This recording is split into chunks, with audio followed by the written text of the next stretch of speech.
morning, welcome to Braigh Farm. My name is Jamie and we're going to give you a little bit of a tour of the farm today.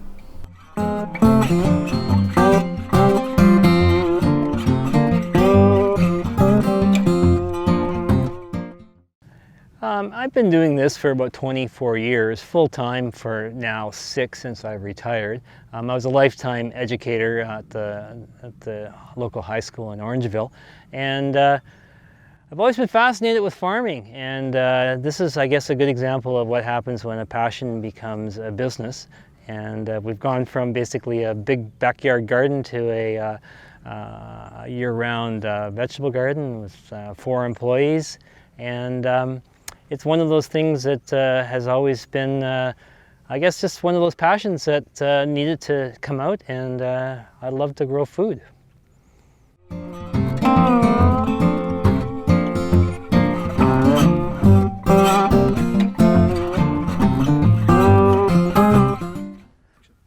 Back in 1985, I moved to Orangeville to begin my teaching career. 5 years after that, after living in a subdivision, I decided that it would be really great to be out in the country, and here we are in the town of Mono, which is a municipality just outside of Orangeville. This land was once a farm. It's been a farm for over 100 years, and it was so much fun to be able to say, can I turn this back into a farm? And so for the last 25 years, this has been an ongoing project of turning this back into a producing farm.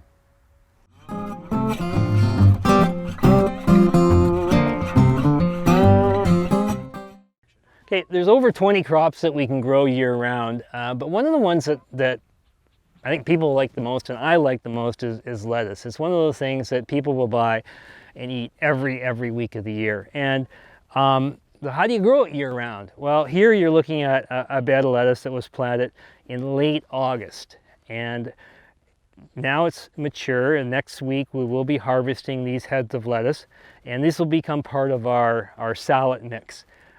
In order to get through this time of year when we have lots of frosts, we've already had 8 frosts here in the last 3 or 4 weeks, we cover these crops with what's called a floating row cover. And this gives us about 3 degrees frost protection. And so it cuts down some of the light that comes in, but the end result is you have lettuce that's going to be available basically around Halloween, which is something that when I grew up, and we never had. And so by adding this one thin layer, you're able to actually extend the harvest approximately 2 or 3 weeks.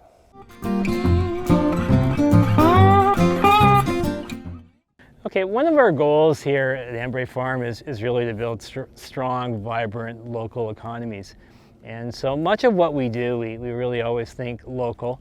What can we do to build bridges, to get people to realize that the food system is not necessarily coming from California and Florida. It's important that Ontario has a healthy food system, but it's equally important that your local area does too.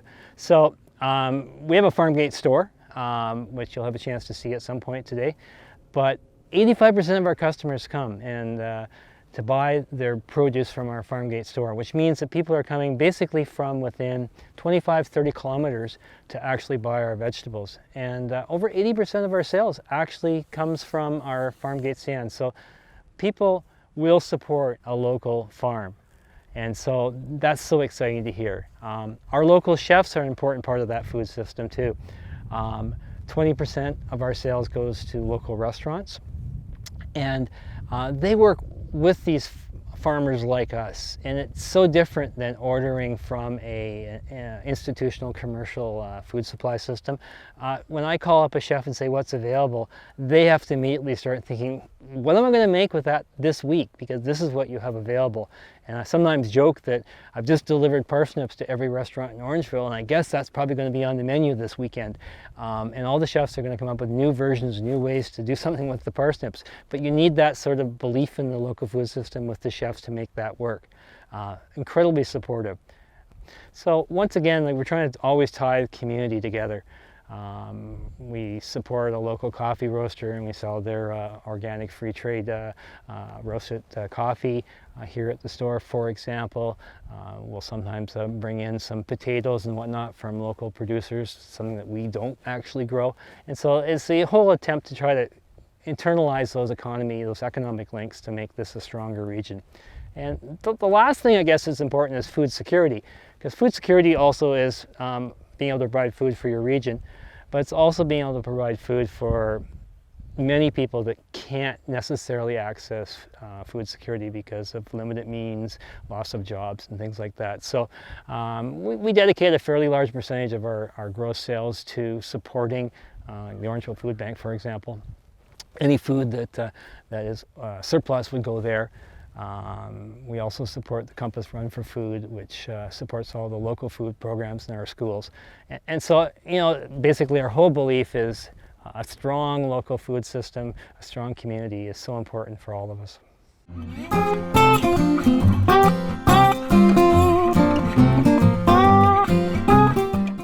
Okay, so carrots are one of our big sellers, and we have a tool that we call a broad fork, which is basically a complicated pitchfork, but it allows us to harvest a whole pile of carrots very quickly. And you simply pull it in, and then you loosen the soil, and it pulls out a bunch of carrots really, really quickly. Now what's neat is that this tool allows us to economically harvest these carrots. These are an old-fashioned variety called Napoli. They have one of the highest Brix contents available, which is a sugar content, and so these carrots are incredibly sweet. The drawback is they're an old-fashioned carrot, and they're very, very brittle, so they'll break. So you couldn't mechanically pick them. So large commercial carrot farms would have an actual carrot harvester. These types of carrots would not work, and so there's been a sacrifice over the years between quality and the ability to pick mechanically.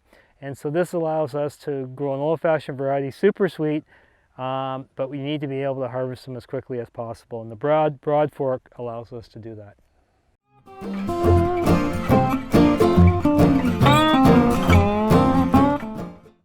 Okay, so here we have our pastured poultry. These are called chicken tractors. Basically, these are chicken coops on wheels. And these girls in here are laying hens.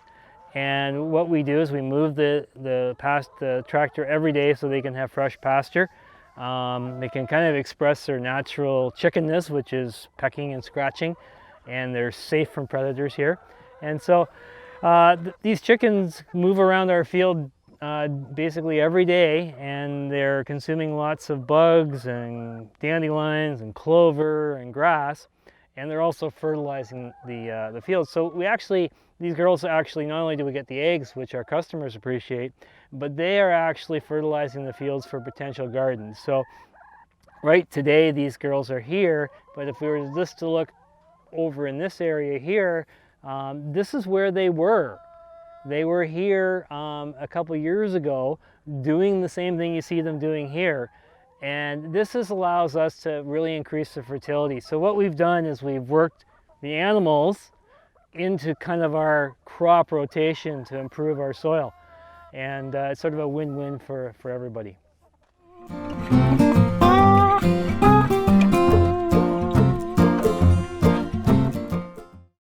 Okay, this is one of our larger greenhouses. It's 1,500 square feet.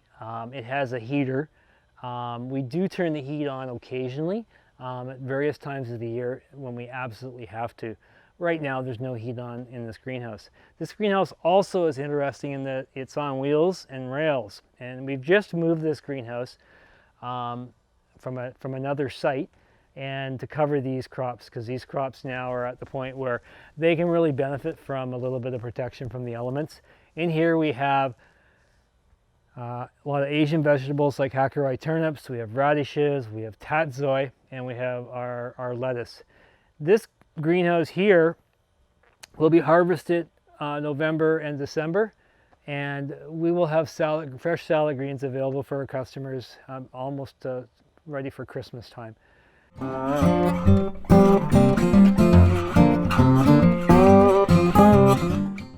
Okay, here we have a cold frame. It's a very simple box with a very simple lid with some greenhouse plastic, and underneath is our lettuce. And you're probably getting the idea that we grow a lot of lettuce here. It's one of our major crops. But this lettuce was planted mid-September, and it will be ready the first 2 weeks of November. This little box basically extends the season, allows us to grow crops that you normally couldn't do. This box basically moves this farm about 300 to 400 kilometers south in terms of solar radiation and heat, a little bit of protection. So we're doing a little bit of a sleight of hand. We're kind of probably around Cincinnati right now. But this cold frame was one of the first things I did to do a season extension, and when I didn't have a commercial garden, I had one little box like this, and it was always exciting to be able to go pick your salad for Christmas dinner. And now we have this on a somewhat commercial basis where we're able to get 3 crops a year from these beds, which is Ontario, which is pretty exciting. So this will grow our lettuce, and then next year it'll grow early spinach, and then it'll grow some beans next summer, and then we'll be back to lettuce. So what we do is we make a little bit of a vent just to allow some of the heat that's building up to actually escape.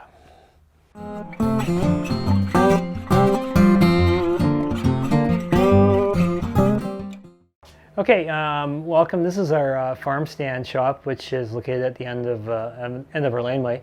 25 years ago, we basically had a few buckets and a few coolers at the end of the road, and that's where we sold from. About 10 years ago, we realized we needed to upgrade this, and we built a building. We have coolers, freezers, shelving to display all our products, and we've been able to actually allow us to be open 7 days a week. And so rather than depending on a market, which is only once a week, we can actually sell to our customers 7 days a week. So it's great for them, and it allows us to not have the incredible pressure of that one-day pick for the farmer's market. And we're constantly picking, we're constantly refilling the shelves here. Okay, well, thanks for coming by for the tour of Braigh Farm, and I hope that if you're ever in the Orangeville area, you can come up and visit us. We are available all year round, and I guess it's time for me to go back and pick some more vegetables.